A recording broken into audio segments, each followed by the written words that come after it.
Okay, welcome everyone to this August meeting of the August showcase of the Hunt for Living Histories. I just wish to acknowledge traditional lands, the Robical that we're moving on today. Welcome our Wonnarua Elder, Uncle Warren Taggart. Is that you? Also, I just want to also pay our respects to our brother up north, John Heath. And his family, who have lost their brother Vinnie Heath recently. So funeral going to be held in Maitland very soon. But we just want to now send our condolences to the family. Both John and Minnie have had a long-standing relationship with the university for many decades. Minnie, in his interview that he did with us recently, said he was famous but not rich. And he's been very influential in terms of designing album covers for Midnight Oil and the Warumpi Band. Hey, I had a T-shirt. That's right. I'll send you. I was shocked seeing all his art. Go on, I'll send you a picture. Also a musician, but very quietly spoken fella. So anyway, we pay our regards, pay our respects to John and Urupai people up there. So thank you very much. Anyway, welcome everyone today. Our first guest is Matthew Davis. He's our university librarian, and he'll be talking to us about the Very embryonic, yes. library strategic plan. The university at the moment is in the process of talking about its and developing its strategic plans, both at the university level as well as the library level, and we're trying to get as many of our community networks involved in this. Because it's one of those ask not what you can do for your university, but what your university can do for you moments. So the more input you can put into this, the better we are. So over to you, Matthew. Thank you very much. Thank you, Johnny. And what I might do is just, introduce myself a little bit, because I do recognise a few faces here, but I recognise I'm probably quite new to a lot of you. So I started here at the university, it's almost 4 years ago now. I came in an associate director role into the library. I came from the University of Sydney. But the interesting thing is, whilst I was born in Gosford, I am a Central Coast boy, I've discovered most of my family is from up here around Newcastle and the Hunter. So my mother tells me her stories of growing up in Stockton. My uncle was at the Williamstown Air Force Base. My father came from Armidale, so they had a farm there, where they moved after World War II. My grandfather was a spy in China in World War II. So it all sort of comes down to this area here, and then we sort of spread out from there. So it's groups like this which help uncover those histories and build that connection between the present and the past. And so I'm very happy to see the work that Johnny and Anne have been doing with this group. It's fantastic. Hearing your contributions. So thank you. That's a little bit about me. So welcome. And I'll just talk a little bit about the library strategic plan. So we have had a strategic plan in place since 2020. 2025 is when the plan is sunsetting. So we now need to think about what is the next few years going to look like for us. And so this is the process that we're undergoing around developing our next strategy, which will take us through to the next 3 to 5 years. As you can see in the slide up there, this is the university's planning structure. So the university will have its strategic plan, and I believe someone will be talking about that after me. Sitting underneath that university plan is the education and research plan. And then as you go through the different strategies, the engagement strategy, the people and workforce strategy, the estate planning, the digital strategy, you then get down to the bottom, which is the colleges, schools and divisions. So this is where the library strategy will sit in the context of the university. So what we're trying to do is build something that talks to the ambitions of the university and all those other education and research plans that they've. So I'm putting this up just out of interest to sort of tell you where we are in the process. We kicked off in probably at the start of the year trying to think about what's the best approach to develop a strategic plan. I'm very keen to get input from the library staff, all of our stakeholders and community and what that plan might look like. So it's actually been quite a bit of sort of environmental scanning, trying to understand what our approach is going to be, but also starting that initial consultation with everybody who will have some sort of benefit or touch point with the library strategic plan. So you can see that we're in August now, which is that ideation and consultation phase. And knowing that the timeline for the university strategic plan is early next year, we are looking to align our strategic plan release to be with that, so that we're not working counterpoint to what their objectives are in there. So there's plenty of time between now and the end of the year to have input into that strategic plan, and I believe we have a session in September to actually hear your thoughts and the different directions you think that are important for the library, the archives, the special collections, and the community piece in that plan. You've got a whole month to A write whole things month, down. yeah. And in terms of consulting with people who use the library, we've really taken that, what do we already know? So not starting from scratch, what do we already know through engagement that we currently have with our library users, but all of the data and feedback that we currently have. So we've been reviewing all of that over the last few months. We've been kind of looking at what we don't know, and part of that initial consultation with our stakeholders has been, this is what we think we know, tell us what we don't know, what's missing from this picture about people who use the library. And then we go into the subject matter consultations, and Living Histories will form part of that subject matter. We're all subject matter experts in how, you know, the archives and special collections serve the region, and so we're keen to hear your thoughts in that area.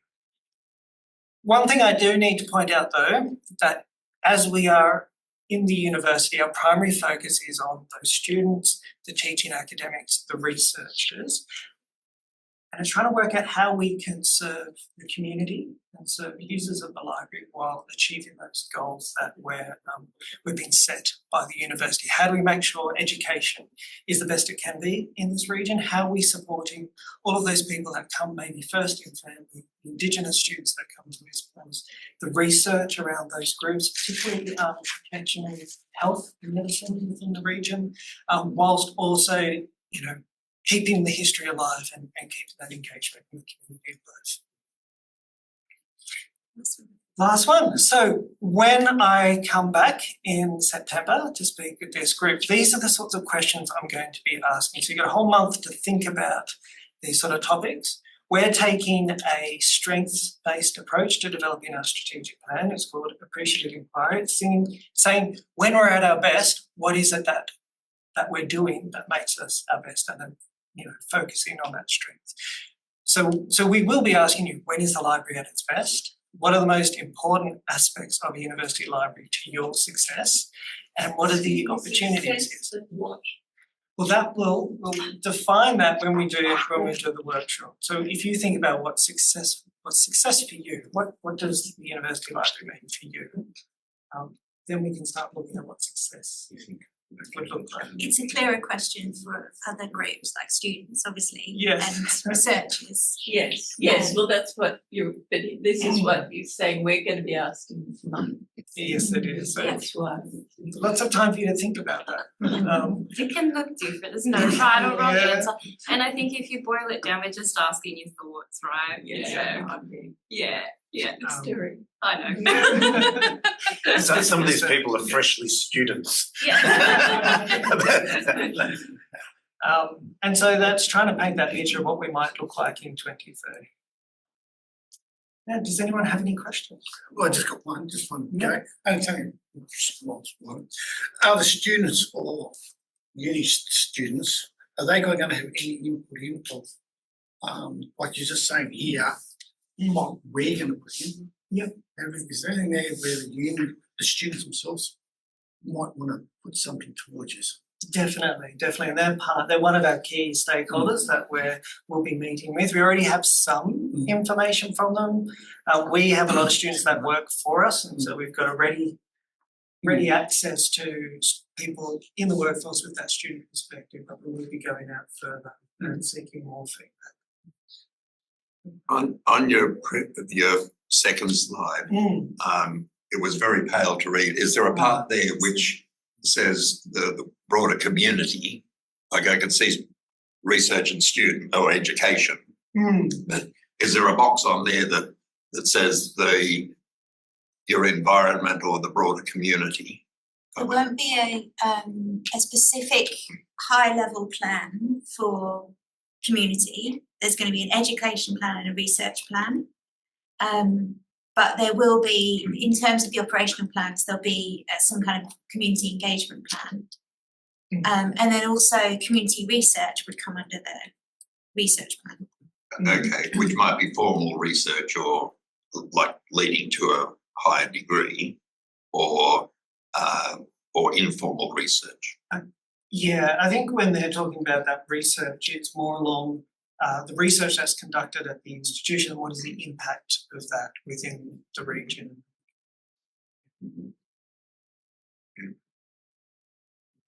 Some of our members have already started the process and participated in the session. So I know there's a couple of you today. That's Robert and Jude. And Cameron Cameron and Archer. Anyone in Zoom land have a question? Well, I guess if I just add an extra thing, just to sort of provide a broader context, which probably doesn't impact on your strategic plan at all, but the context is I did a degree here, and then a few years later I did a graduate diploma, and I did a couple of non-degree subjects as well. Then I've attended a couple of careers sessions here run by the Institute of Engineers. And I'm a volunteer at the HMRI doing psych tests and scanning my brain. They didn't find anything. and 10 years doing this history stuff. So my life, if you like, has had a couple of humps at the start, and then this long session of connectivity. And so I am interested in how the library and the university interacts with the community, not in a big sense, but just enough of a hand on the shoulder that I know that in 10 years' time and 20 years' time, I can still walk in and feel that this is a home, if you like. But I might be just dreaming. I think that really speaks to what, well, librarians and people in the library, the lab sector feel. Things need to be open, knowledge needs to be available and out there and accessible. So we definitely would never close the doors. And this is about how we maintain that, really. Yeah.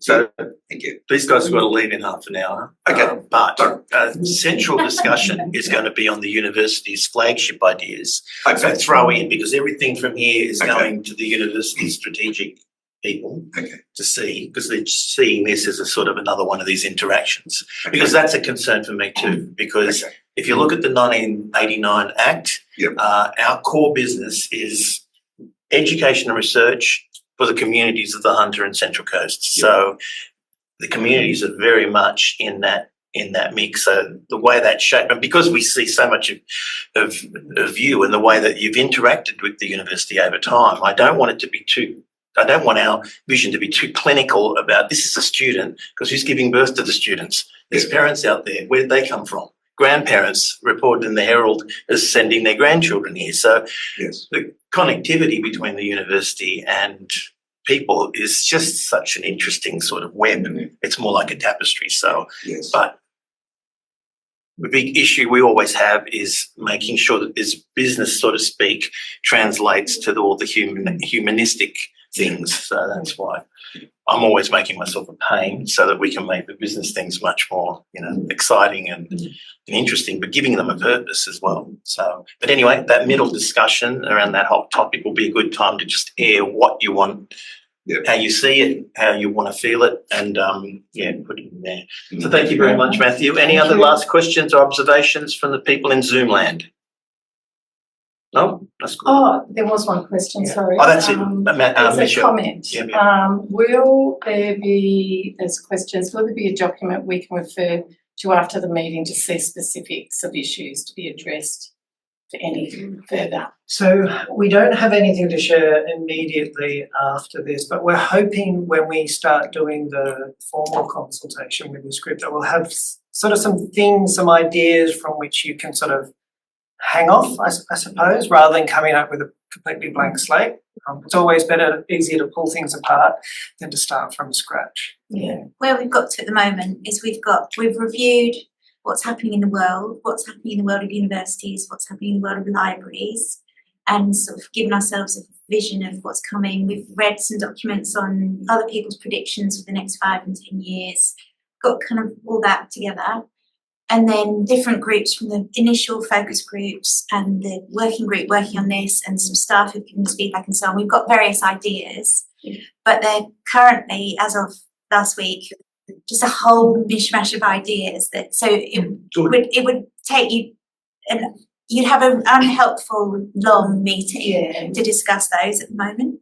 So what the team are doing next is bringing them into ideas that are similar and themes, and then that's what we can bring for people to say, this is more important than this. There were this is two less important. fantastic books in the late 80s called A Whack on the Side of the Head, and that's exactly what they said. First stage of anything is just gathering ideas. Doesn't matter what they are, just gather your ideas. That's called the germinal phase. And then the second bit is the logical phase, where you start to make sense of what the themes are. So it's always good to get that germinal phase of ideas all clambering around there, so you've got great And ideas. it could, yes, I'm sure I'll ask that question, but it could even be in preparation for a September gathering. It could be, what questions do you want us to think about? So, we could yeah. send like 4 questions. We will. Yeah. Similar to what's in the presentation, I guess. So Yeah. people could.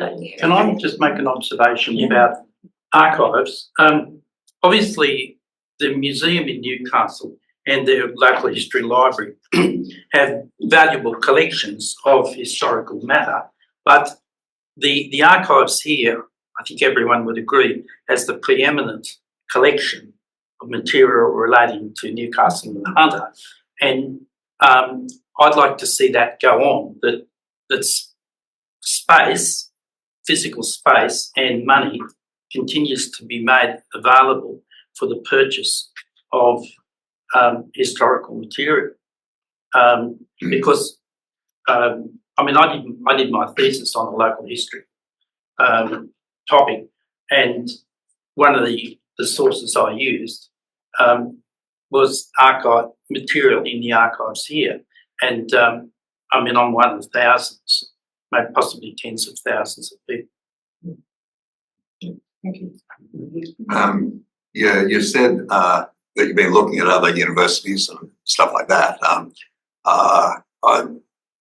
What I'd really like to see in your report is that you found one awesome university that's doing all of the stuff right, at least like a department like ours, if you like, that's really got their goods together. If you find one like that, because it's easier to adopt and adapt something if someone's already got a working model. So if you got that, that'd be great. We've been looking out for that, but I meant more looking at the trends. So the types of subjects people are studying, the fact that students are more first and family, that they want to have more options for choosing their different courses. Okay. The numbers of international students are going up and down. Funding is changing. Things like that is happening in universities, and we need to be aware of what's coming so that we can be ready for it. But that's a really good thought, and I think that if anyone has university libraries or any kind of examples that you go to visit, like I go to libraries on my holidays, I'm one of those people, and you take a photo, please send it through, because just to introduce myself quickly, I'm Beth, I'm the new Associate Director for Collections and Digital Services, so that's including the Special Collections team, and I'm going to come and introduce myself in September. Matthew pulled rank today, that's okay. And they're the kinds of conversations that I'd love to have, so very, very good. Yeah, very, very good question. So in Langton Library was going to close down. Yep. And because the residents group had such a good relationship with the library people, they came out and said, how about we have have it open all the time and you just log in. Yeah. I thought, wow, this is really good. And I went over, thought, this is really good. And then one day I thought, I wonder if anyone else has done this. They've been doing it in Sweden for 25 years. And I was like, we've missed out on 24 years of that. So that's why I like to adopt and adapt if possible. And libraries, unfortunately, in a university, as you saw in your strategy, it's primarily education and research, and we understand that. But there's something else, which I guess I'm saying, which is the stuff that washes up on the beach and after the water goes back, there's still stuff around that's useful, and that's us. Yeah, that's something that I'm very interested to talk to you about, and I'll be coming to these meetings more regularly than not. But just so I was the former manager at Maitland Libraries, so I've got a public library background, so very familiar with that Lambton Library switch to 24-hour access. So I'm sure we're going to have a lot of conversations. Good. Thank you. Just one more thing.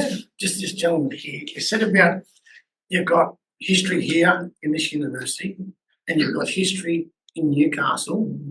When someone's looking up the history here and they've sort of come to a dead end, they've got to come across to Newcastle to continue on. Have you thought about getting the duplicates of this stuff from Newcastle and bringing it to the library so it's all together? I don't know. I'm not from here, so I don't know. I'm in Meriwether Historical Society. One of our members has a lot of our information in his house, and I know soon we will probably be looking for a place for it to go. And if no one, what Newcastle City Council really is, I'm just sort of thinking of a student. They're doing the same. I was called an assignment. I don't know what you call them this day and age. They're getting through it, and then all of a sudden you've got to get up from the university, jump in the car, go into Newcastle to go through more history stuff. It's all in one place. They're not leaving. They get through it. Yeah. Oh, I don't know. And I think that speaks to something else. We should have a strategy around what is our plan for the region in terms of the preservation of the archives, and the idea of one archive that has all those collections together as a proper regional archive rather than splitting things. I think is something that should be explored. That's where a digital lady will come in. Yeah, a digital lady will come in there. Yeah. But I guess that's trying to build that vision. I mean, getting the support for that sort of vision. It's also not really, a lot of history gets missed. Things like that can happen digitally, but look, the scale of what we deal with is the archives are so huge that even if you digitized everything, you would destroy the world as we know it. Because at the moment, our next question is what these data centers are going to do to the Hunter River. So we've got to be finicky about. We've got to ask these questions because, yes, we can digitise everything and make everything accessible, or we can target what we digitise for whatever purpose it might be. That's the attitude we've taken. Find out what's happening in the valley, what you need, and we go into that endless forest, which is the archive, and find those things and digitise those things. Because we've got to ask those questions now. I mean, at the moment, the MBN archive is the feature because those machines and these guys that are working there are not going to last forever. And there's a race against time to sort of get that stuff there. The stuff in paper will last another 400 years, but that audiovisual stuff is emergency stuff for us. And also the storage. There's lots of moving parts to this thing, which I'd love to share with you, my grief. But those things, Sorry, Johnny, just another comment in response to your question was maybe a combined RAC, similar to the new, Regional access. Or, regional Yeah. access, or even moving special collections to Neska House, which is just over the road from Global Studies. Yeah. So, I don't know whether it's. Elena Street. I took the Near room. Civic, John John Maynard. Civic. I think we might need to, I do know that Matthew and I need to head off, but also I've just been thinking of something, and Johnny, when I walk out of the room, you can say that was a terrible idea, but we might need to, I'll give you permission, we might need to, for September, if we can kind of take a large proportion of this meeting, if that's okay, to get all your feedback and ideas, because everything that we've just started talking about is everything that we want to hear. Yeah. So if we can take a largish proportion of that meeting, Johnny, Yeah, we can take the whole meeting. that'd be great. I didn't want to ask And for it, but you because at offered. the moment I'm dreaming. AI is where my dreams of libraries start. You can see them on the Hunter Living Histories. We've done a few drafts for Matthew to think about the library of the future for you. But I just feel that we're just always in this cycle of cost cuts and job cuts, and we've got to think about, okay, if we're going to do those things, what are we doing them for? What's the big vision? What are we building to? And then if we're not, then we can put pressure on these bands. Excuse me, but the communities want this thing. Why is doing this? How is that going to help it? All right. So that's where I'm heading with this, because I want. I hate to interrupt, What? John, if they don't leave soon. Thank you very much. And we'll see you next I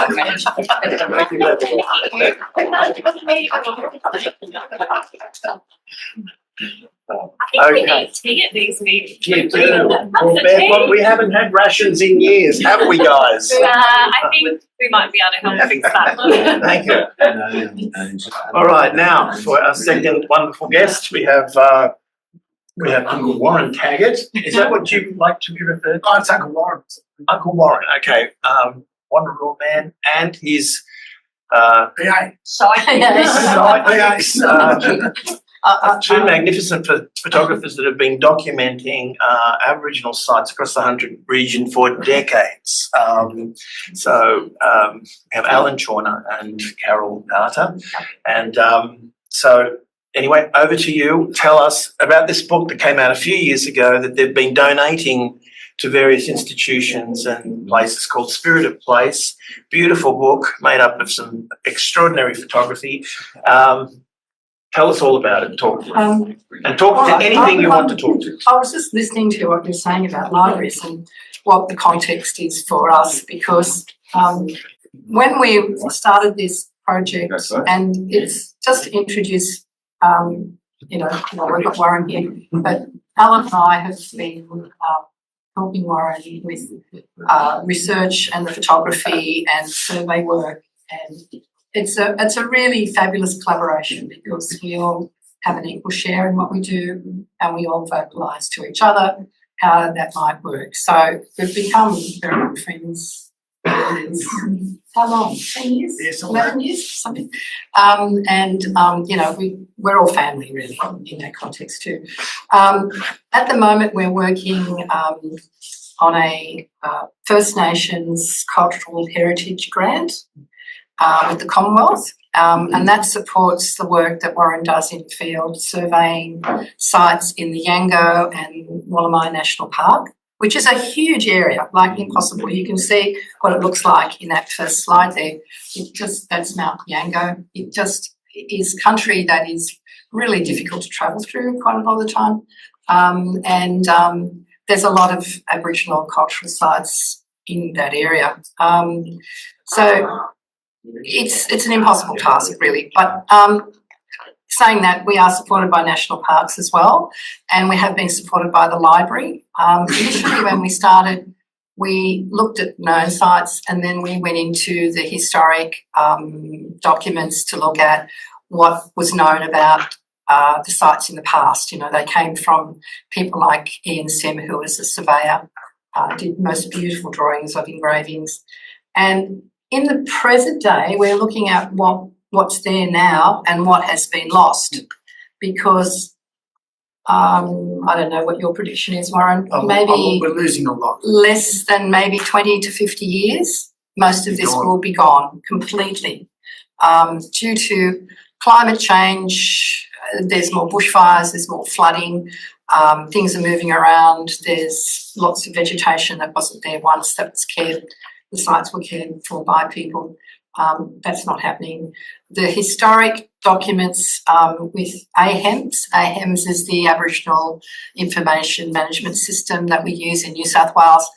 It's not used in every state. It's crazy, really. And there's a lot of inaccuracies.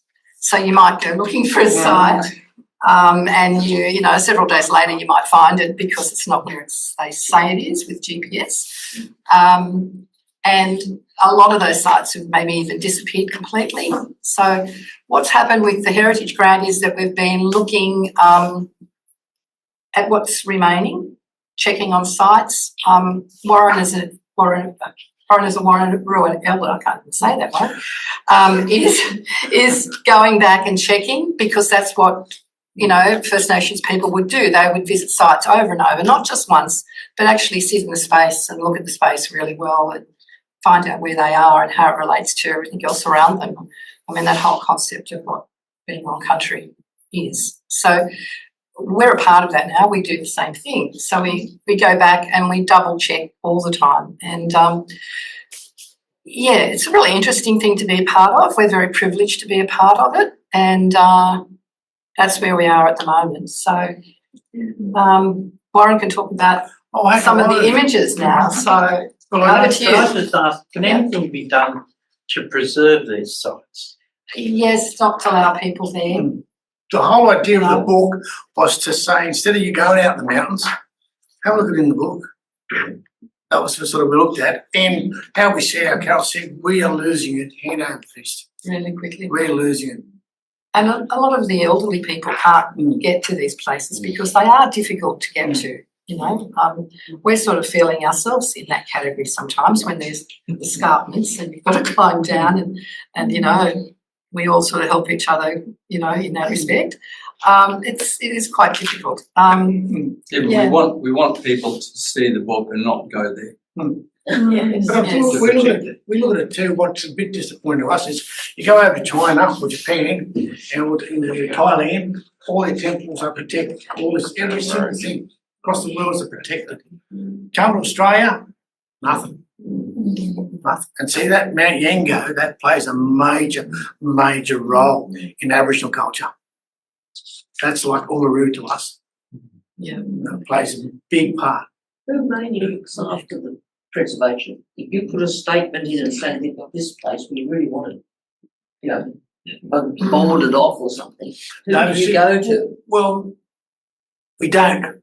Because, like to us, I've seen around scar trees, they'll be clearing a paddock, they'll find a scar tree, they'll put a fence around it.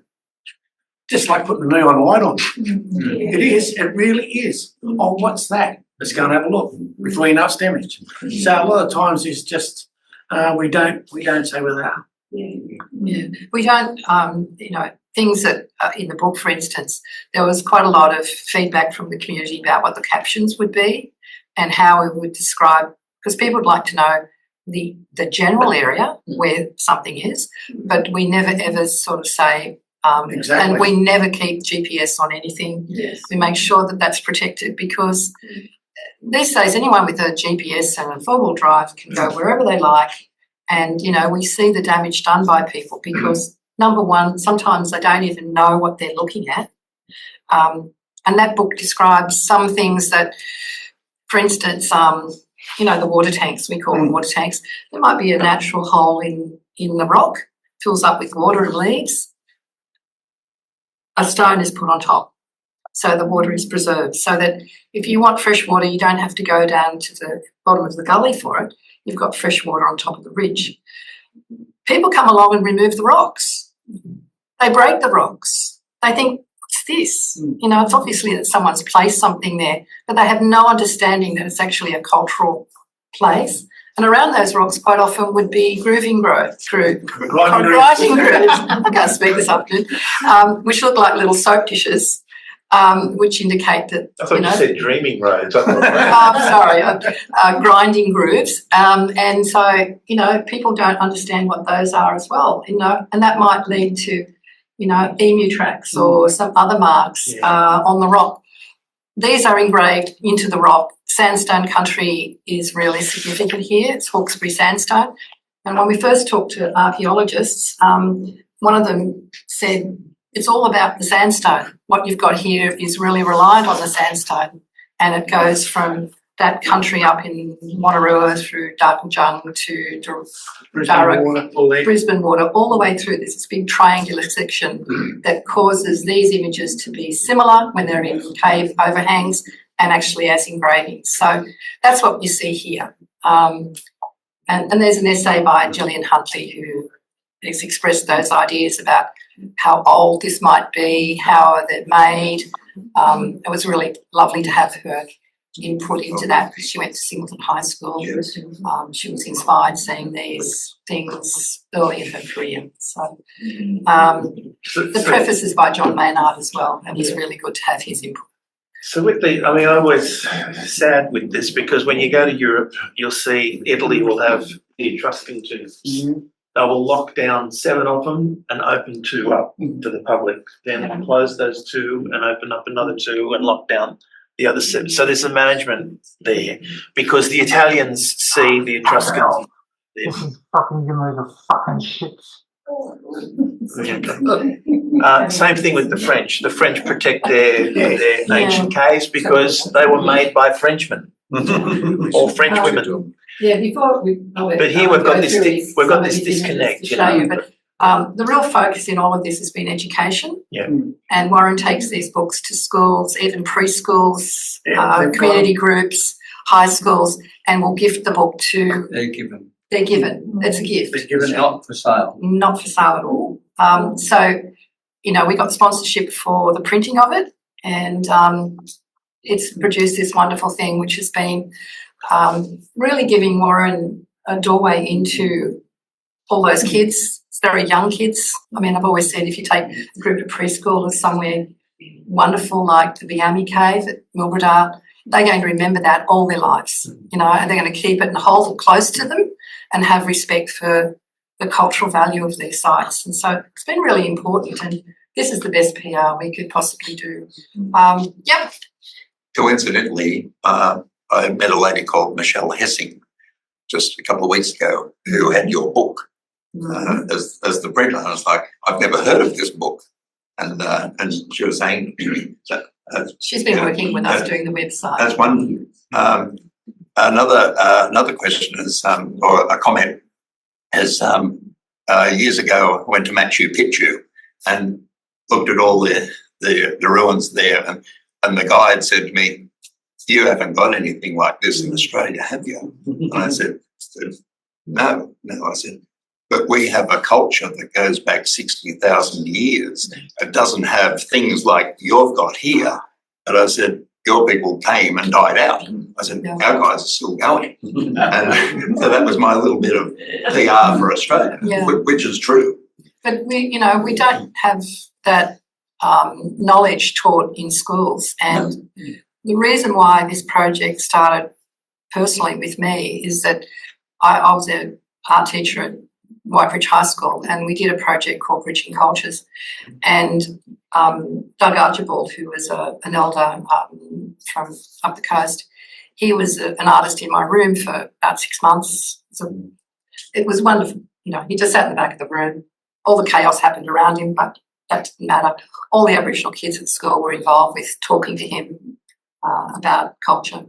And they did big sculptural works. It was just wonderful. But I did show some of the engravings during NAIDOC week when he was there. And he said to me, that particular site's the one that you're sitting on in that last slide. It just made me think of it.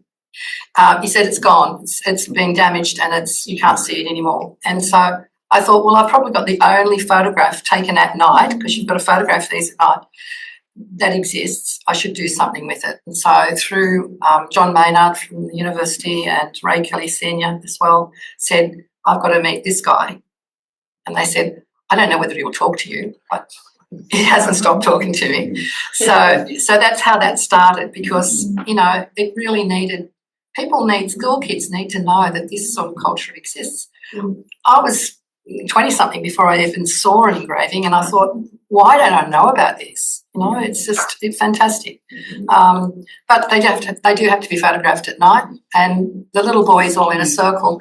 I went back to see whether it was still there, and it was there, but I couldn't see it during the day any longer, only at night, because it's faded away. It's just they're disappearing. And somewhere up there on the Broke Road, there's also a coal tar painting that's been done by the Aboriginal people. And I remember that the National Parks guy there said to me, this is the only coal tar painting in the world. That's Biami. Is it coal tar? That's the only artwork in Brown Broke. Oh, It's I was on the back. It's not coal I was on the back of a rock, like a rock in the middle of a paddock. Oh, okay, different one. I don't know. And I was going to ask, is that in there? There's a rock going off. It's got hand stencils in it. It's the only rock. Never heard of it. No, not coal tar. Okay, so if I had a guess, I'd say it was halfway between Cessnock and Singleton, and it was on the north side of the road, and this rock that was about the size of a car, and the coal tar painting is on the back side of it, so you can't see it from the road. Look, I don't know of that at all. I'm interested to have some more information. Okay. Because okay, but it's pretty bad. Gillian, You just opened a can of worms. I'm going to chew you off. Okay, talk to your slide for me, please. Oh, we do that quickly, yeah. All right. Do we go? I'll go back. We'll go back. Yeah. Start from the beginning. Let's go back to the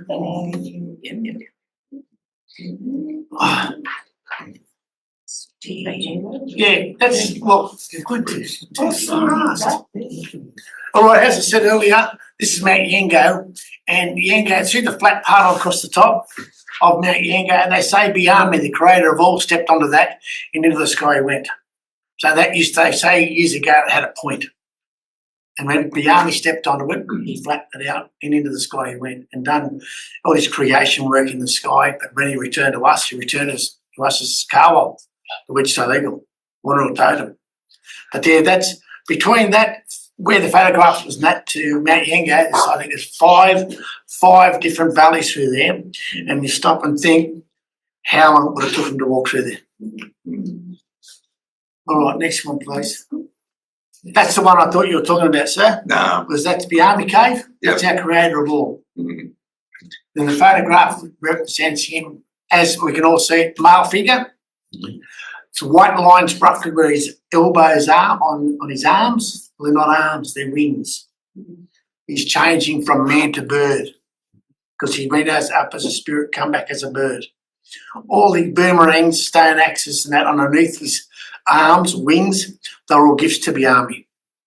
There's 4 hand stencils that you can see, one right on the right-hand side, one up near Biami's leg, one down the bottom of Biami's leg, and one back on Biami's leg.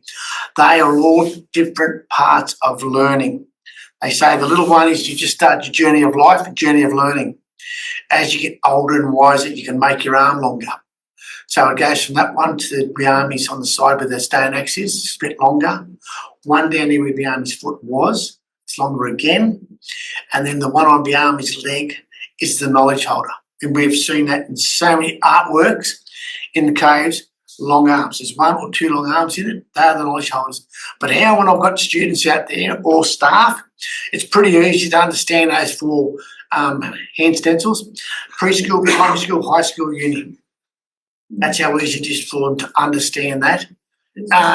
But that's only a little bit of the story, or it's close enough. But yeah, there's a lot more involved with this cave.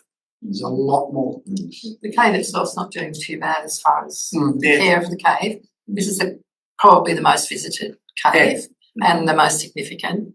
Down the bottom edge, when I first photographed it in, I don't know, 1980. Before 2016? That's Yeah, what's up there. that's right. But before that time, there was more down the bottom. And I think that's part of the wind erosion, especially when there's bushfires, you know, where the wind is really blasting. The bottom part of the caves are starting to be missed. They're disappearing. Okay. That one there. Yeah, we'll argue over that. We call it a wombat. It's I just call a it a koala, Yeah. But see, we look at the wombat because it's got the big backside, like koalas. like a wombat when they're walking in the road. It's interesting, the book, we sometimes generalise about what things are. We don't make, this is exactly what things are because we can't say so. We can't interpret what someone's done, a long time ago in a cultural setting, what the story is. We So have, we don't make judgments seen about some it. weird and wonderful rock engravings. Yeah. And I see one on Saturday and I've got no idea what it is. Wouldn't have the faintest.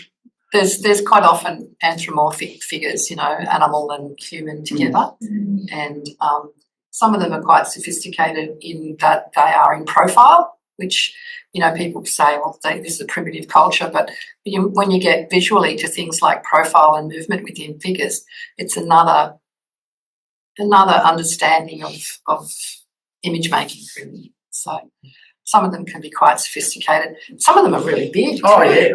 Enormous things. So it's a lot of care making these engravings. See, with just these rock engravings, it's why we lose them. It's the depth of the rock engraving. If they're only shallow, we're losing them. If they're deeper, yes, they are lasting longer. The ones that are shallow, because it's only sandstone. It's no different than the bricks say around Morpeth. You walk around Morpeth, you touch them and it'll all start to crumble. That's no different than this sandstone. Bush turkey. That's on Broken Back. It's the only one we've ever come across what's been infilled, as they say it.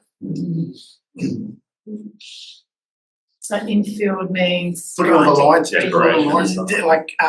decorating it. Decorating, yeah. And there's, interesting when people look at them, they think, well, is this daylight, strange day or something? But it's actually just on dusk, you can see the colour in the sky. Yes. So it's matched with lights. So all of the trees and background are painted in and across. The lights are held really low across the rock as well. So it takes the three of us, Alan working the camera, I've got one set of lights, and sometimes we send Warren over the edge of the escarpment to underlight the trees so that you've got, some idea of where you are, because my belief is that it's not what you're seeing as far as the image that's important, it's where you are, what you look out to and where you are. So, it's important that the bush, the landscape is really included in these images. But a lot of these rock engravings, I'll say 95% face Mount Yango. Yeah. No matter where you go, no matter whereabouts you go, on the bottom side and that, go to the rock engravings and you will see Mount Yango. And the photographs are really part of what Alan describes as theatre, really, aren't they? You want to talk about that? I don't know, you're doing quite well. So, the theatre of it, whereas, you want people to be excited about this, because I'm sorry if there's any archaeologists in the room, but they have been known to take the most boring photographs of engravings ever. It's just this sort of faint, sort of maybe mark, and they'll have everything else around it.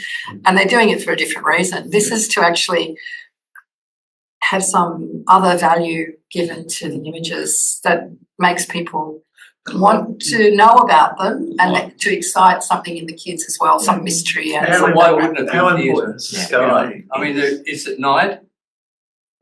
You've got a campfire. What time would you look at this stuff?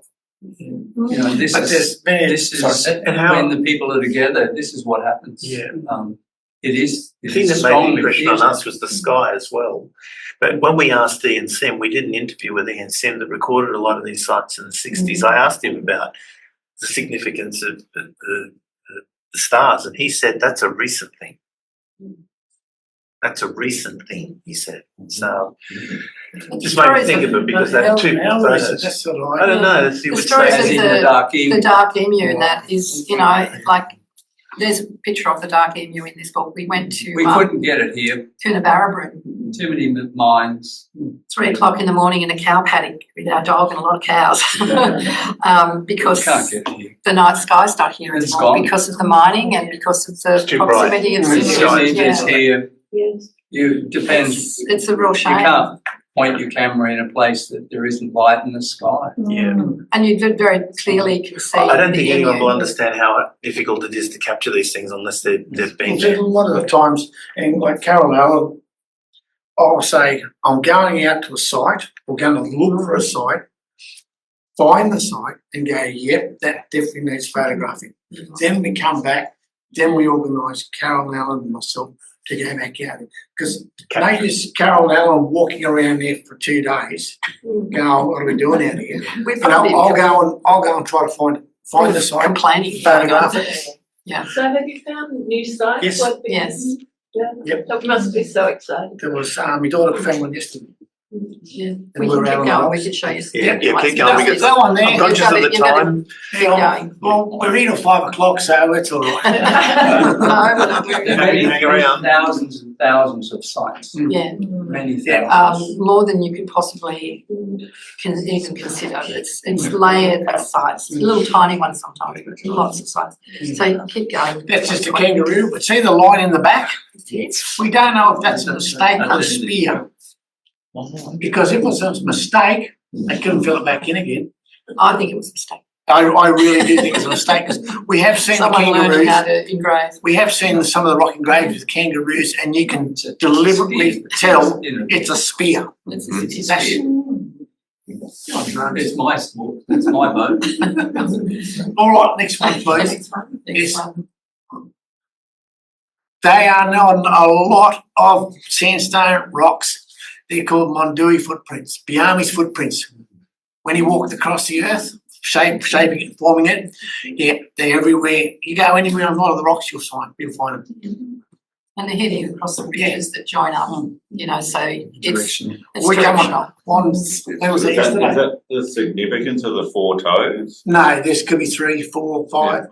Because I come across 4 yesterday when I was on the sandstone, and they're only little tiny baby ones.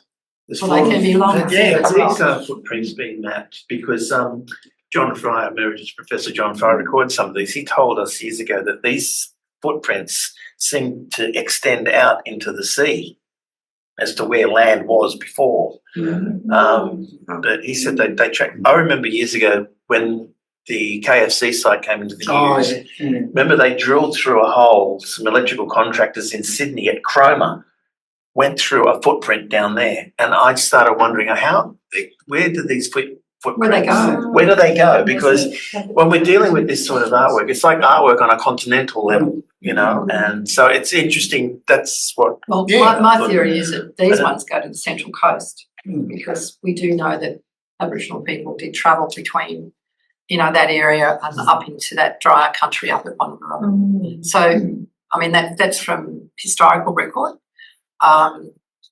So it seems to be directional that way. You know, It got me thinking anyway because of this. But you might Well, find the ones in one, the sea are web feet. you might find one, but you might find several. yeah, there's not one. It would be a good project to map them, wouldn't it? Just to sort of. Away you go. It gets to Robert's question. See, we can study the Inca and understand the sophistication of the culture because they've put that research in. But we haven't done it here before. We don't understand what that kind of level of sophistication was here. I don't know. We're just sort of still recording where it is and trying to work out what's going to happen to it as it slowly disappears before we fully understand what. But when like I looked at a couple of young blokes to, you know, I watched them over 12 months to see if they were the right people to take over from me. But it just jump. No. They just I really thought I had 2 young blokes to do it. So you're looking for some kind of. Well, my daughter does it.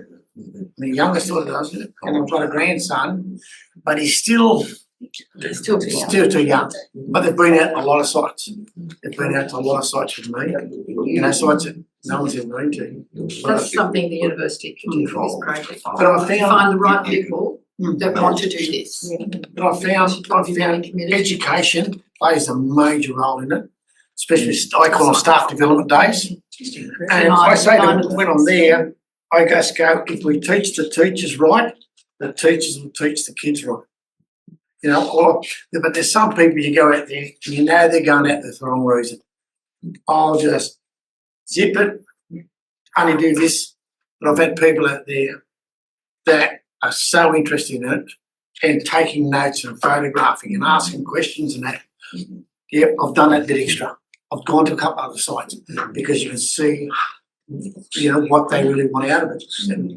But I've taken, like I said, preschools right out to university. I'm actually taking 2 university students out as soon as possible, and that's through the uni. They want to be teachers, but they've got to do a cultural day or But I'll do it. I'll do it with the kids. I was young students. Yeah. Are they English kids? I couldn't tell you.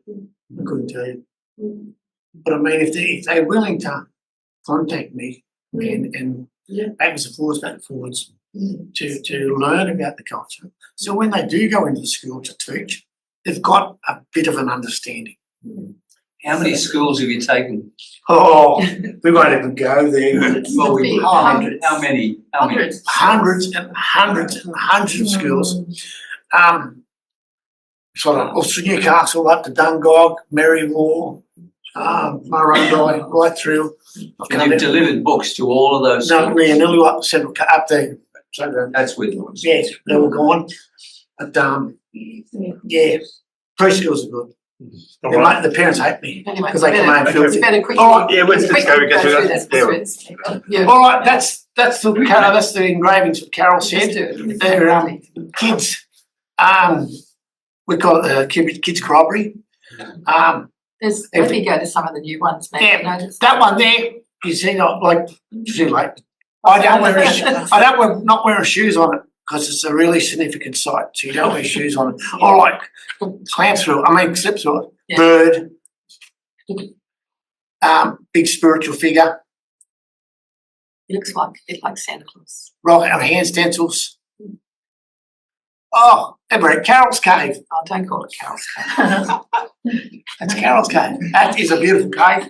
It is. It's got it's got everything in it. I found it sort of like a long time ago, and it's so beautiful and fresh, and you can almost feel the smoke in the place, and the freshness of people being in the space.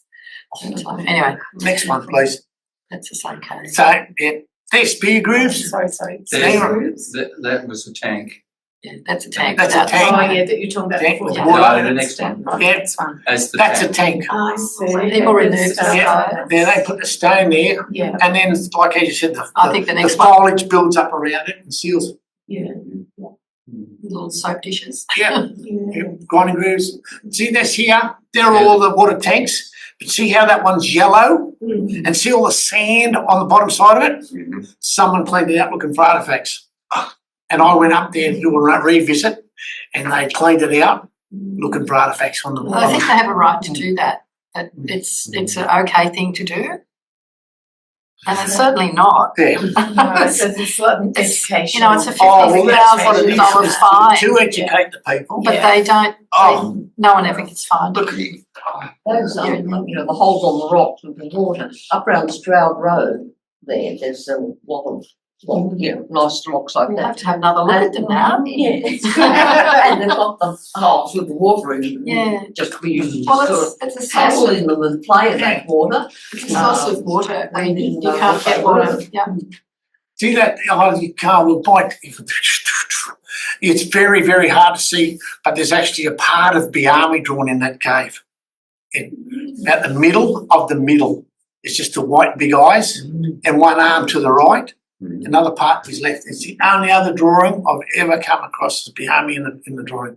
And that cave there was the first cave my dad ever took me to. Long, long time ago.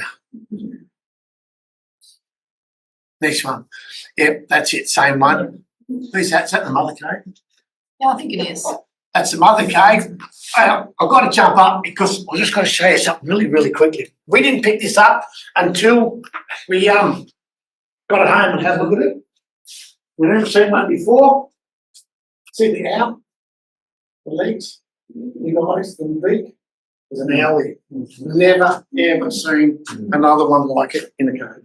And this cave had lots of adults with little tiny hands, which I really love to see, the tiny hands. And sometimes you get a tiny foot as well. So it's definitely mothers with children. Yeah. And they're usually very open and lovely sites that you can sort of have a sense of family has been there and lived there.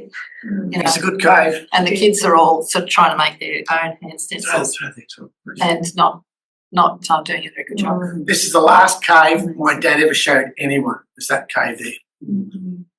Yeah, because Alan and Carol, we all went there, and Alan and Carol have done a fantastic job photographing that. Because on the other side of the wall is someone got out of the red paint and just painted all the wall with red paint. I think it's historic. This is back when Dad was alive, and he come out of that after doing a video. That's how old it was. He said, "I'll never show another person anything," and he never did. It sounds like it have all the sandstone, these old. Yeah. I grew up 80 miles northwest of Yantabulla, which is 80 miles outside of Burke, and there's no sandstone. You don't have those sort of things. It's all just dust. And the only time the Aboriginals had anything was on the Barcoo River, on the banks of the Barcoo River, and they had some things like that. Be all gone now, washed away, I suppose. That one there, what we're looking at, that's Yango 1. That's the first site. Oh, this is the first site they found. I think it was. It's had a dig. So the rock at the front there that's got some engravings on it, rings. They made a trench along that space, and it supposedly has habitation between 4,500 and 6,000 years. The reason they say 6,000 because they could have kept going down further and probably still found more too. And it's a very special cave. One of the things that you did do there was at the cave, there was a huge section on the right there that was actually covered by wasps' nests, paper wasps. And so Warren was able to say, I think we should remove them. And they can then go ahead. It was removed by National Parks. Yeah. This little drawing here, it's the same amount as the kids' crockery, the rock engravings in another part. That's Mother's Cave. That one's at Millfield. That's a fish. Oh yeah. They say eels. Sorry, no, the eels. See, that's at Wollombi. That's a big fighting scene. That's at Burragara. Well, that was a new site, wasn't it? Not unrecorded site. That one there. Yeah. You might note that on that one, the shell-like nature of the way the rocks actually break down is very, very thin. So the likelihood of that being there in 100 years is not great. It's a men's site too, isn't it? Burragara. Yeah. Oh well. Some say yes, some say no, because I've been up the top and I've seen some of the engravings up there in bits and pieces. And I'm just going, but I'm not going to argue. No, I think it's subject to conjecture. Well aware of it, from bushwalk. Yeah. But it's amazing that the stories of the Aboriginal people was. Well, no, let's go back one, please, just one. Yeah. Have a look at the hand in the middle and count the fingers. Too many fingers. Yeah. But it was just So is great that- job. No, that was put in the cave. That's a print. That last one, this lady's going too far. That one there, that's at Wollombi National Park, and there's a lip in it in the cave. So all the little tiny kids got up on the lip and put their hands there, and where the lip finishes, the bigger kids took over. But it's really very special because it's red ochre, and instead of doing a stencil where that's blown on the outside, this is painted on this side and printed. And one of the national parks people from down near the Katoomba, she said it's probably part of the songline because there's another cave that has exactly the same. Again, very unusual. And, it'd be nice to be able to get the fingerprints of this and see the same people. I'm just conscious of the time and I feel and this is a new site, unrecorded site. This is an unrecorded, okay. It's now recorded. Right, it's amazing. Yeah. Look, we could sit here all afternoon. I know, it's very entertaining. I'm just conscious of the time. We've got another guest in a discussion, but we can come back. So maybe this is finishing it now, but maybe, it's been suggested we should do another book. Yeah. It'll take a number of years before we can do another book. There might be perhaps a film. So someone's asked if you can't, they asked whether they can purchase it. What if someone would like a book? How do they Go get to the one? library. Go to the library, yes. Okay. Because they're in the Yeah, library. David, you have to go to the library. You have to go to the I library. hate to say it, but go to the library. Yeah. And if you go to the website, which is walkaboutwithwarren.com.au, That's a great. there is a preview of the book on the site. So just final question for Warren. What would, if you could, what would you like to see happen to these sites? How would you like to I'd like them to be looked after, but they're just deteriorating like there's no tomorrow. The artwork's going. The artwork, what's deep in the caves, I think you painted them yesterday. But what do you mean by looked after? Do you mean looked after by preserved what there is there now, Yes. like a museum artwork? Yes. Or a cultural thing whereby looked after means you get in there and you repaint them. Yeah, or regroup. That won't happen. No. But maybe, some of them down Because that's south have the been argument some regrooved, people use. yes, Some and then regrooved, and you'd have to have specialist knowledge to do that. It's not just going for it. But national parks need more money, and they need more cultural officers within the space, because the job that Warren is doing, he's the only guy doing it.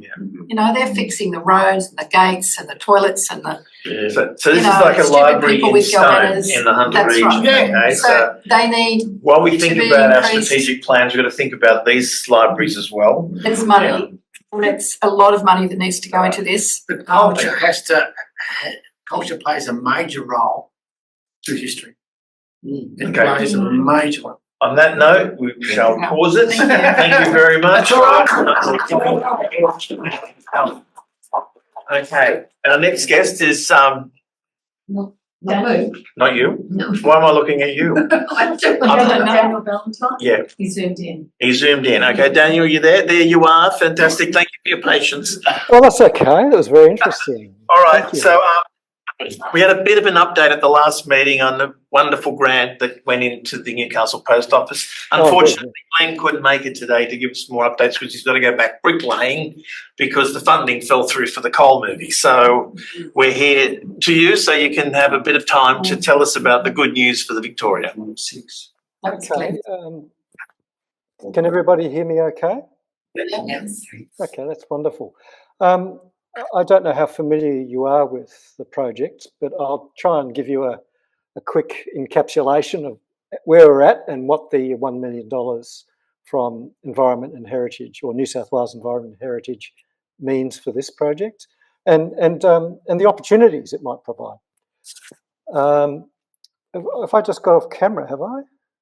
Yes. That's not me, anyway. So there you go, the tribulations of Zoom. But okay, in short, the state-listed 1891 Victoria Theatre was opened as a result of a form of public subscription to shareholders. And one of the curious motivations for building it in 1891 was to provide a facility appropriate for a visiting governor who would have been a British aristocrat. When the theatre was opened in 1891, it was also at a period of incredible economic growth and wealth for Newcastle. And the theatre itself was probably one of the most technologically advanced theatres in the world at the time. For example, its stage house is one of the largest in Australia. That's the big tower that sits over the stage. If you've been to theatres, you might know about fly towers and moving props and lights and things like that. It was also combined with a hotel. The theatre then was revamped in the 1920s and made more viable for cinema, and it lost one of its levels and became solely a theatre building. Previously, it had a hotel in the front of it with about 10 rooms. And if you look at images of the Victoria Theatre from that pre-1920s era, you could see hotel guests seated amongst palms and furniture on the awning that reached out over the street. Anyway, it was converted to cinema. It then continued to operate as a cinema with occasional live performances and continued right through until 1966 when it closed as a live performance and cinema venue. Most people in Newcastle remember the Victoria as the home of Easton's Jeans. Anybody go to Easton's Jeans? Yep, gotcha. Yeah, but I went to the theatre there before Eastern Jeans. So Same here. That's one too many birthdays ago. We did back. all us grey hairs. We went. I'm 91, so I know it well. Oh, good, good. I'm 92. 92. Yeah, I was 90. One of the great pleasures reaching out to the community since we acquired the Victoria Theatre back in 2016 has been engaging with people that actually worked there when it was a theatre or a cinema or at Easton's Jeans. And some of you might be aware, we did a call out to people that had worked there or attended there or met their boy or girlfriends there or whatever, their future partners. And we were able to create a series called Remembered and Revisited. And if you go to our website, victoriatheatre.com.au, you can see the videos that were created by Out of the Square, Marty Adnam's firm. And we picked up a National Trust Award for it, which was really validating. But some wonderful stories about what it was like to have experienced work or met your friends or met your future partner at the Victoria Theatre back in the day. So Easton's Jeans occupied the site for a very long time, right up until about the late 90s. And one of the interesting things about going back into the building was that unless you were aware it was a theatre, you could go into the Easton Jeans, I guess, shop fit out or intrusions and have no idea that you're in a theatre, at least in the final iterations, because it was almost totally enclosed. We've removed most of those intrusions, but kept many of the things that identified the store as a part of the Victoria Theatre's history. Sadly, very little remains other than the building itself, the structure of what it was as a theatre operation. And one moment. And yeah, but we picked up a few bits and pieces. But since acquiring the theatre in 2015, the Century Venues Group, which is perhaps Australia's largest private entertainment organisation that specialises primarily in theatres and small venues, not large venues, is committed to returning it back to its original intended purpose, which is a fulfilment of the borough charter. The theatre is actually in largely sound structural condition, and in 2020 we acquired a DA to return it as a theatre. Around about 2017 we were able to open it, and it was with working with the University of Newcastle, and Gianni would remember this. We were working with a team that was able to do a scan of the interior of the theatre and recreated what she might have looked like in 1891. And this still was makes us dizzy. I beg your pardon? When we put that headset on, it still makes us dizzy up there. Yes, I know. It's so realistic. Yeah, it was a virtual reality journey that you could literally fly off the dress circle balcony if you wanted to. We, with the university, we opened it for the first time to the public, and I think we had half a dozen of these virtual reality headsets. Because it had to be organised as a private event, it required people to take out a booking, and I think we had over 400 people come in and experience this 1891 recreation of the sort of the gold and red velvet grandeur of the theatre of that time. I'd like to acknowledge Dr. Gillian Origi, and Gianni, you might be able to help me here. Who were the 3D tech experts that? It was Gautier Rasmussen. Of course, yes. Vendella, and I forget his second name, but it's on the site. I've linked to the to that whole project that we're involved.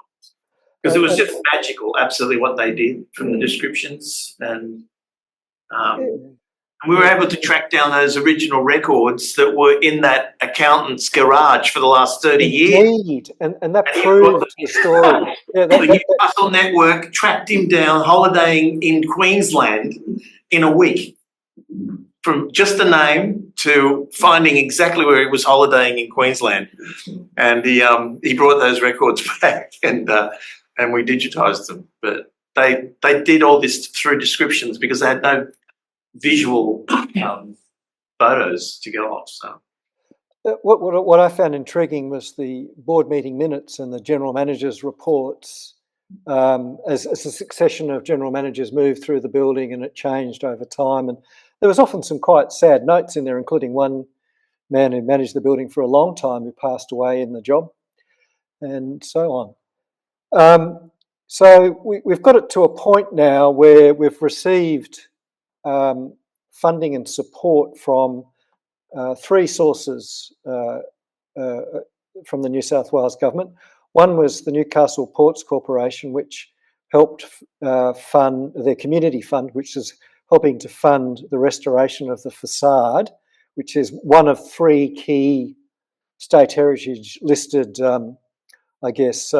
main sources of, I'm sorry, the word escapes me, but is what it's recognised for as an architectural piece, is the 1891 facade, ornate facade, and that's currently covered in scaffold and cladding, and we're about to start preservation work on that. The other source of funding was from the New South Wales government's Creative Capital program, which, thanks to the support of local donors, we were able to lobby government to establish this new fund, which enables the return of cultural infrastructure in New South Wales. And there's a whole story around how difficult it is to fund cultural infrastructure in New South Wales. And I was just reflecting on that point when you were talking about what's the future of this incredible Indigenous art in the countryside and how that might be supported properly. And I think that there has to be a significant change in attitude to the preservation, conservation and return of cultural infrastructure in New South Wales. And I see that they are making some slow steps at the state level.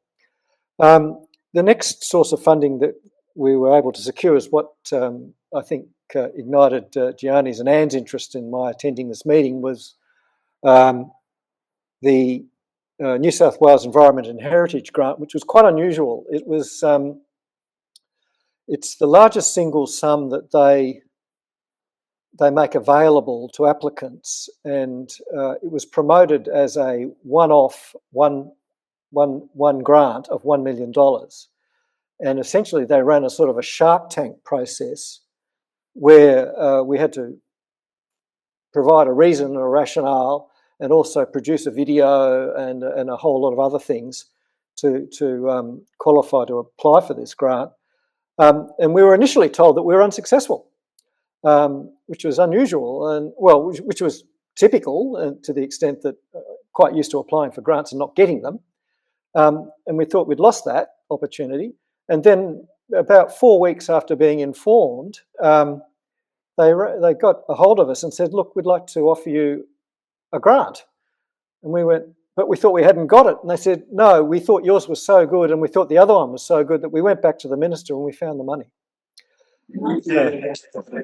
So the consequence of that, of course, was that Newcastle is in receipt of two substantial environment and heritage grants for two key built cultural assets, the Post Office and, of course, the Victoria Theatre. For those buildings, it's a great outcome. The purpose of the grant, or the way we intend to use it, is to, once we've finished the preservation works of the Victoria Theatre facade, we intend to illuminate it. And I'd also just like to sort of go off on a slight tangent here.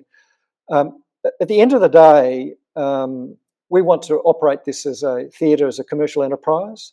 And to that end, we recognise that as a commercial enterprise, it cannot sustain the level of investment required to open a refurbished theatre. We're looking at estimates between $12 and $22 million to open the theatre. and to make it a safe and viable venue. That compares very favourably to the cost of building a new theatre in Newcastle in a similar location, which would be in the order of $75 to $150 million. And those of you who know me fairly well would know that I managed the Civic Theatre for about 11 years. And in the 1990s, the renovation was $37 million to restore the Civic Theatre, which I think in today's money would almost be quadruple that.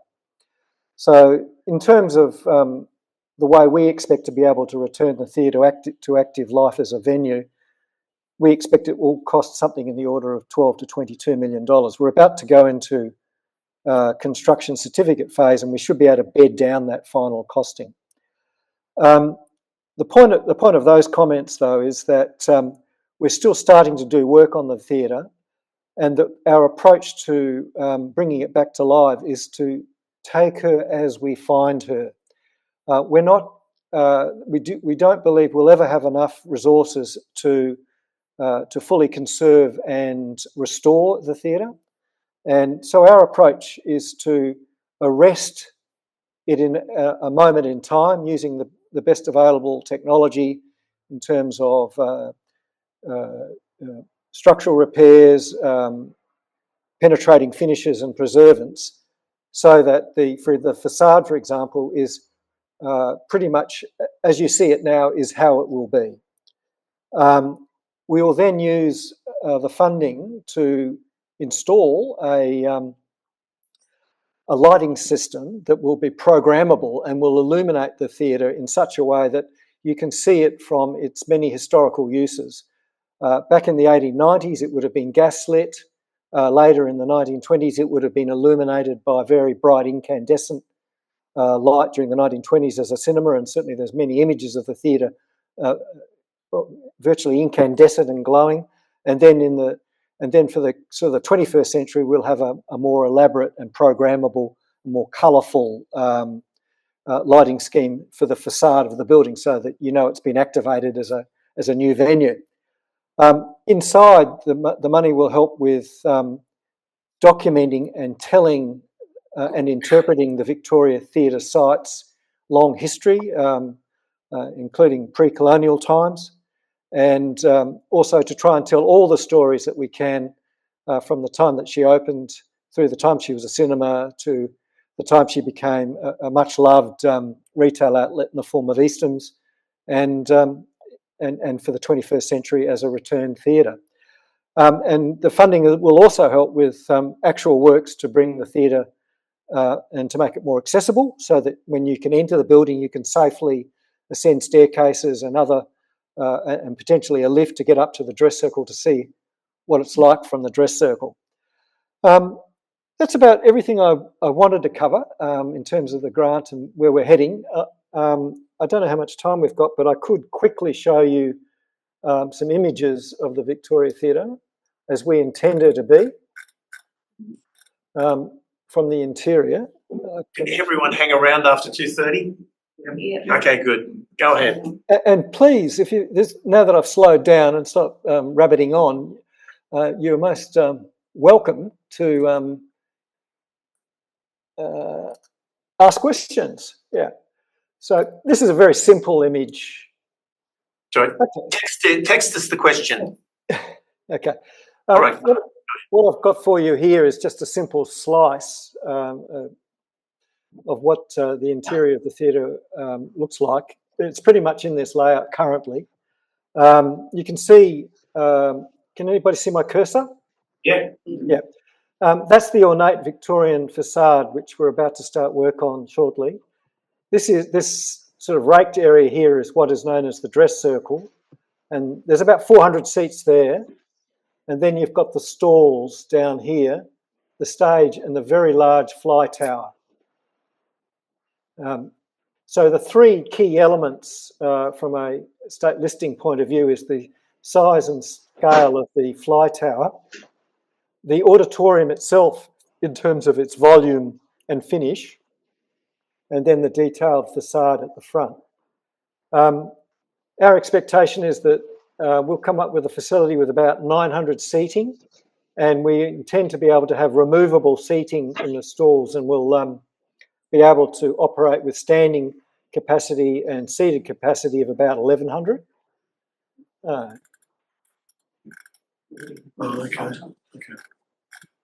It's quite amazing inside. It is amazing. Yeah, it is amazing. Howard asked, do you ever see the theatre being a performance venue again? That's exactly what we're doing, Howard. That's what they wanted to do. Yeah, that's, you know, to put you in the picture, I work for an organisation called the Next Century Trust. It's a specially created deductible gift recipient charity with a mission to fund the restoration of cultural infrastructure, in particular live performance venues. And that was created by the Century Group as a means to raise funding from government, philanthropy, impact investment and other sources. And we're very deep into that process, raising money, as well as we've got a development approval to run it as a theatre. And we are about to start construction certificate documentation so that we can find out exactly how much we need to return it as a theatre. Here's an illustration of some of the current sort of fabric and finishes. It may seem quite dilapidated, but the bones of the theatre are in fact very sound. And what we intend to do is to try and sort of preserve everything as you find it in place. Some people might describe it as shabby chic, but it actually has a precedence in terms of some world-renowned venues, including the Brooklyn Academy of Music and the Theatre de Boeuf de Nord in Paris. The latter, it was opened by, I've just drawn a blank. Peter Brook, probably one of the most celebrated Shakespearean theatre directors of all time. He discovered that facility in a Paris building in the 1970s, and instead of attempting to restore it, he just cleaned it up and put an operational layer over the top, and then threw it open to his own productions and recitals and things like that. And to this very day, it's considered one of the great destinations in Paris for music and live theatre. And it was a case of not trying to, much like the Civic Theatre is in Newcastle, which is possibly one of the finest restorations in the country and possibly the world. Our focus is to make it an operational theatre with what we've got. So, yeah. Okay. Thank you, Daniel. I think we're going to have to wind it up there because we just want to cover this university strategic plan discussion. And okay. I'm sure that's fascinating. You can go straight to that if you like. Okay. Yeah, thank you very much, Daniel. Okay. Anyway, keep an eye out. We do have public events and open events, and if the doors are open and you're walking by, if one of us is there, you can probably pop in for a look. See you later. Absolutely. Thank you. Yeah. Thank you so much. Thank you for having me. Okay. You're welcome. Great news. All right. Excuse me, can I quickly say something about cutbacks in the Australian Dictionary of Biography? Because I think the under living history should complain about. Okay. The Vice Chancellor of ANU, where the Australian Dictionary of Biography is situated, has decided to cut 3 staff. I'm not sure how many there are, but there's not many. There's not many staff there. Most of the work is done by volunteers. I'm one of the volunteers for the Australian Dictionary of Biography. I know that Anne's done a biography for them. And I'm just wondering if I get you more information, can we maybe... We can. This is part of sector-wide cuts that are currently occurring now. Our university is not going to be immune. But yeah, sure. And this is the ANU as well. This is a decision by the Vice Chancellor of ANU. Yeah. So if I can send you... Yeah, sure. Okay. Yeah, absolutely. On that note, I mean, okay, so on our site, we have now some flagship ideas. So look, they're there. We don't have to discuss them today. We can have a look at them, and I can give you an idea of what they're thinking about. These are all embryonic in their form, but they want to know what you think about them. And if you don't think they're good enough, then come up with some ideas that you think are good enough, all right? So some of the themes that we've been talking about this afternoon are important to that sort of thing. So I'll just cover them quickly. On the site is also a survey format. So if you want to have a look at them, you can comment via their, whatever you call those little strange little, they call it, community feedback survey things that you put your mobile phone on to, you know. That doesn't So- always work. Mate, they don't always work. Well, look, you can put your bob's worth in with us one way or another. It's just important. It's just important for you to have feedback into this because, as I said, the university as an entity tends to sometimes look inward focused and it thinks about just the things within its walls without realising that, you know, there's been a community here for that's helped it become the University of Newcastle, that has been studied here, has sent its children here, has been in and out, just as Robert described. And they are celebrating, what, 60 years? 60 years. 60 years since the university But that's one became strand. autonomous. One It strand had of it. already started in the early 50s. Okay. So anyway, look, the various... Total also 60 years this year. Well, that's why we've been doing pre-history of the university posts to bring in the University College strand that started in 51, the Teachers College strand that started in 49, the Conservatorium strand that started in 52, and we're currently working on the Newcastle Art School strand, which was never done before. But thanks to the late Bernie Curran, it was on the university's family tree as this little thing, and I always looked at it and thinking, we're going to have to pick up that side of the family at one point.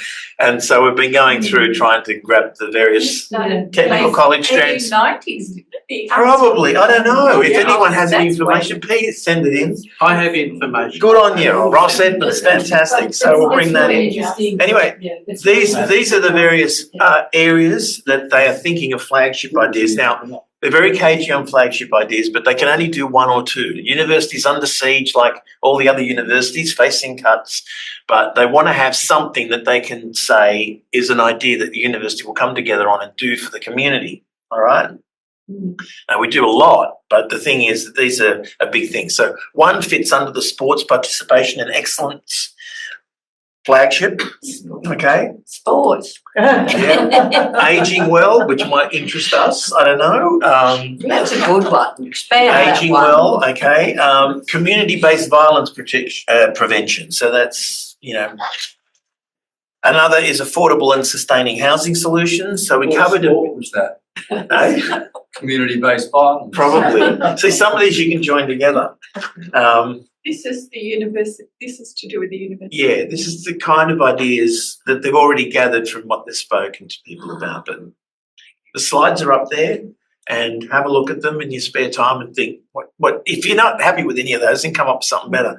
But the affordable and housing solutions is something that we tried covering with some people a few showcases ago.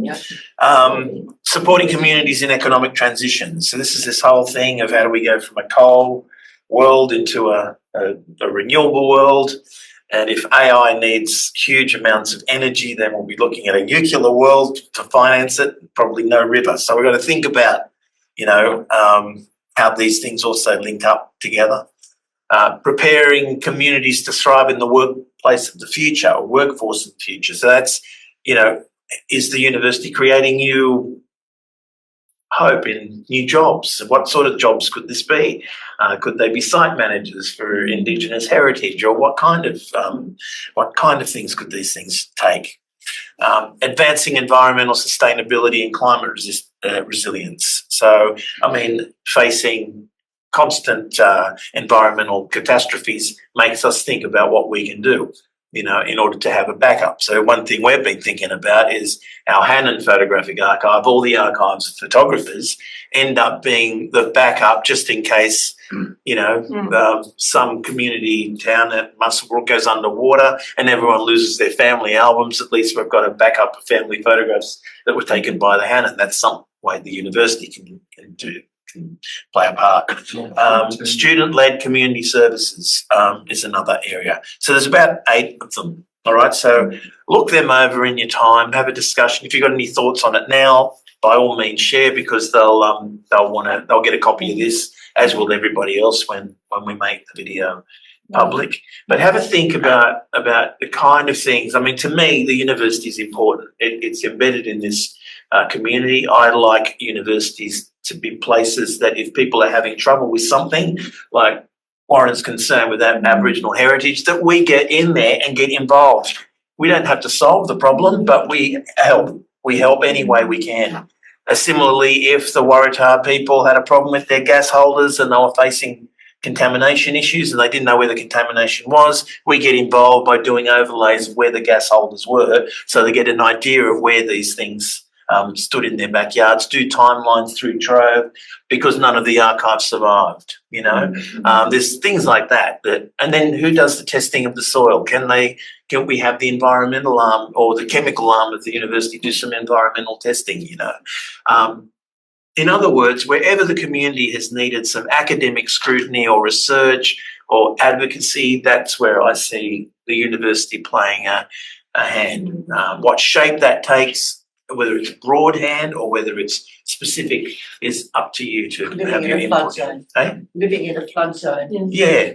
You know, I just want to say one point about, you know, I guess the cultural thing, you know, in the First Nations, but also, you know, visual arts, music, all of those cultural things that make us who we are.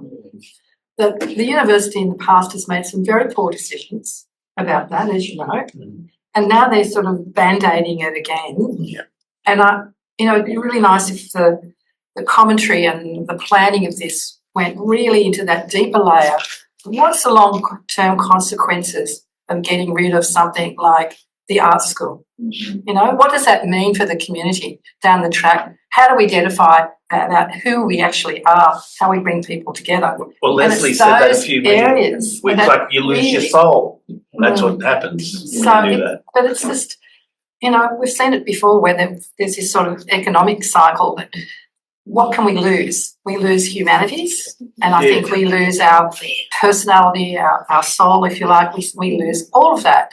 And you know, universities have not been very good at this. Canberra's going through this stage where they're just losing the conservatorium. You know, they don't believe face-to-face teaching of music students is valuable to them. Well, how ridiculous is that? On this campus, we're losing a lot of most of our buildings. Don't forget the book fair. Yeah. Okay. Just one thing, just before you said, I think you said 8 dot points. Is that right? The 8 flagship ideas at the moment, but the question is, if you don't like any of them, suggest one. What, are you going to aim for 8 straight up, or are you just going to do a couple? No, these are 8 areas. They can only maybe do 1 or 2. Okay. So pick. Because that's what I've found with one thing.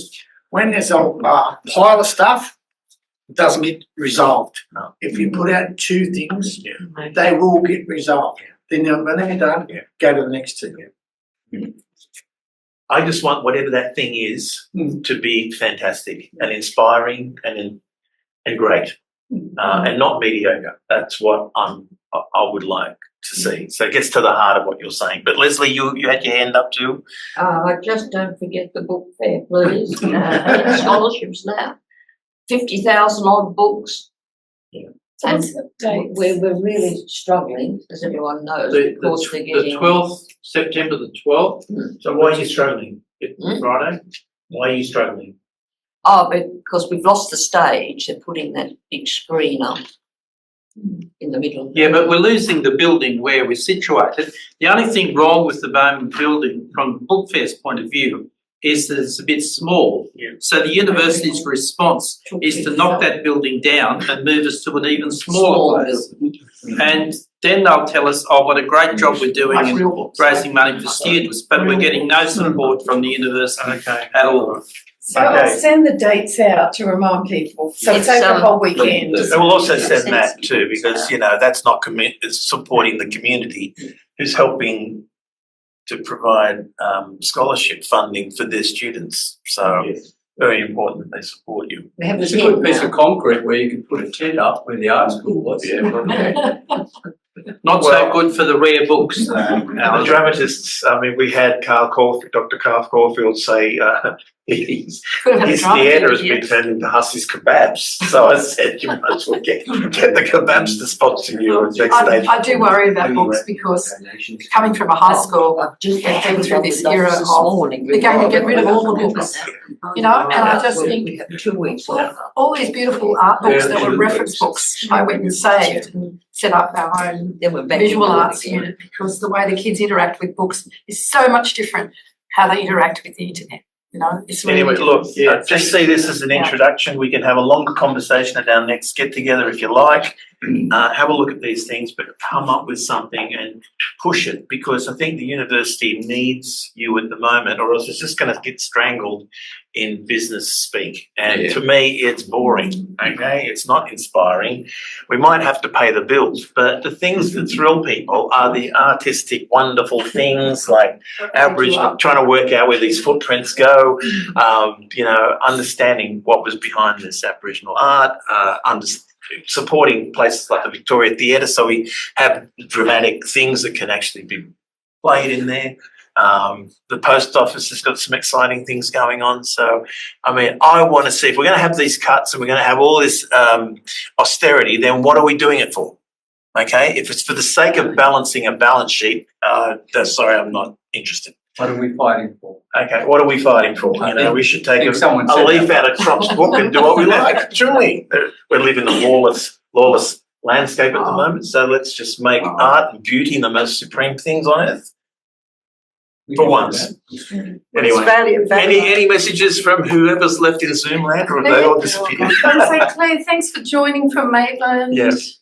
Yeah, lovely to see you. We usually end at 2:30, so I'm trying to be late. Any updates, anything from Maitland or? It's good to be here, and I can see what a wealth of things are happening here. It's incredible. We can't fit them in the spot.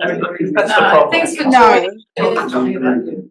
Thanks. Okay, all right. Well, look, thank you very much for your attention, for going over time, and ponder those things, have a look at them, make your comments. If we need to have a discussion, then we just won't have any guests, we'll just have a conversation.